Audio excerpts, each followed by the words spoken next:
Chers frères, je le dis encore, je le répète. Celui qui est à la base de l'arrestation de notre camarade Suleiman Babou Koné, c'est bel et bien Alassane Dramane Ouattara. Je l'ai déjà dit hier. Ceux qui ont dit non, que c'est parce qu'il avait fait une vidéo sur Macron, je vous le dis, ça n'a rien à voir. Il y a des milliers d'activistes qui font des vidéos sur Macron ici, en France ici. Il y a des Africains qui font des vidéos même dans les métros. Ils allument la France. Ils allument Macron. On ne va pas les arrêter pour les rapatrier. Oui. Chaque jour, les gens allument Macron. Des activistes français qui allument Macron chaque jour. On ne va pas les arrêter. Donc, cette histoire de dire non que c'est parce qu'il a parlé de Macron. Si vous voyez que non, il y a les gens du RDA, certaines personnes, à chaque fois, ils veulent ramener ça à Macron, là. Ils veulent vous distraire. Je vous dis que c'est Dramane qui est derrière cette histoire. Parce que déjà, l'arrestation de Babou Koné était illégale. C'était illégal. Quelqu'un qui a un OQTF, qu'on dit non, pour l'arrêter, il faut le signaler. C'est-à-dire, il faut aller signaler le préfet que le gars, il a un OQTF. Or, pourtant, l'avocat de notre camarade dit qu'il a introduit un dossier à la préfecture. Il a rendez-vous en septembre.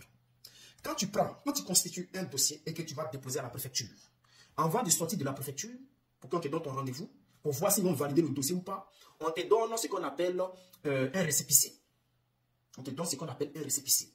Donc, si l'avocat a confirmé que Babou Koné a bien déposé un dossier à la préfecture et qu'il a rendez-vous en septembre pour voir s'ils vont valider son dossier ou pas, chef frère, c'est que Babou Koné est à jour. On continue. S'il a eu un OQTF dans le passé, parce que nous tous on a eu des OQTF, et derrière ça on a eu des récépissés et après on a eu une notice de séjour. Donc, s'il avait eu un OQTF et qu'ils sont allés saisir le préfet de police pour lui demander d'aller attraper notre camarade Babou Koné là, qui serait capable de le faire? Qui serait capable d'aller convaincre ou bien mettre cette main noire-là en bas pour pousser le préfet, envoyer des encaboulés, aller arrêter Babou Koné. Babou Koné n'est pas un terroriste. Parce que pour que les encaboulés aillent arrêter un citoyen ou bien un citoyen lambda, il faut que cette personne-là soit considérée comme dangereuse. C'est-à-dire il doit être en possession d'armes à feu, il doit être dans une organisation criminelle, il doit être le chef d'une organisation criminelle, il doit être un terroriste. C'est dans ce cadre-là qu'on envoie des encaboulés, des hommes encaboulés pour aller arrêter cette personne. Les policiers cachent leur visage parce que cette personne est peut-être terroriste ou bien est chef d'un gang. Pour ne pas mettre en danger la vie des policiers, les policiers sont obligés de fermer c'est-à-dire cacher les visages pour arrêter la personne. Et on nous sort des balivernes. Je vois les gens dans les débats qui se jouent tellement les connaisseurs. C'est nous on parle français, c'est nous on maîtrise français. Oui, ça n'a pas le niveau. Vous avez le niveau, mais vous ne connaissez rien. Je vois des gens qui disent que Alassane Dramane Ouattara n'a pas la connaissance du dossier de Babou Koné, il n'a pas la connaissance du dossier des soldats et les autres. Vous êtes des plaisantés. Le service de renseignement, là, il sert à quoi? Lorsqu'un homme est dangereux, considéré comme dangereux pour un pays, normalement, le service de renseignement de ce pays-là a toutes les informations sur cette personne-là. Mettez ça dans vos crânes. La Côte d'Ivoire coopère avec la France ou pas? Est-ce que pour avoir le dossier de Babou Koné, Alassane Dramane Ouattara est obligé de se mettre en genoux? Ou bien aller toucher Dieu pour descendre pour avoir le dossier de Babou Koné? Ils ont nos dossiers avec eux. Ils savent tout sur nous. Donc arrêtez vos bêtises là. Celui qui est à la base de ça là, c'est lui qui a demandé à ce que Babou Koné soit interpellé là. Il s'appelle Dramane Ouattara. Il s'appelle Dramane Ouattara. Le préfet de police, ne s'est pas levé un matin pour dire que, bon, aujourd'hui, là, je décide d'aller faire arrêter Suleiman Babou Koné. Non. Babou Koné a été signalé. Il a été signalé.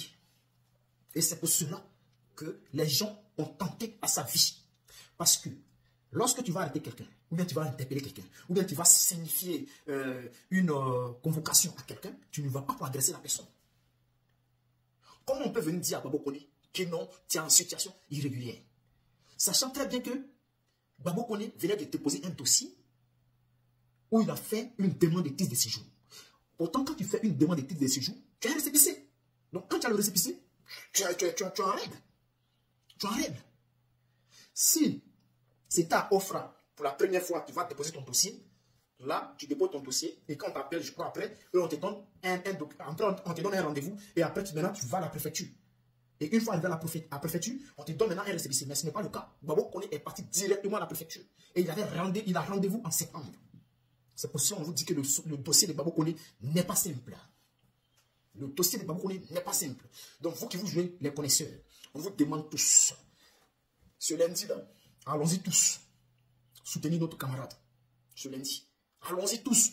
Soutenir notre camarade. Mettez ça dans vos têtes.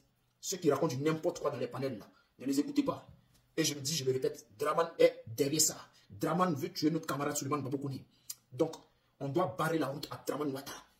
Et ici, je fais appel au président Gbagbo Laurent. Faites tout, monsieur le président, pour ne pas que Babou Koné se retrouve en Côte d'Ivoire. Faites tout ce qui est en ton pouvoir pour ne pas que Babou Koné se retrouve en Côte d'Ivoire.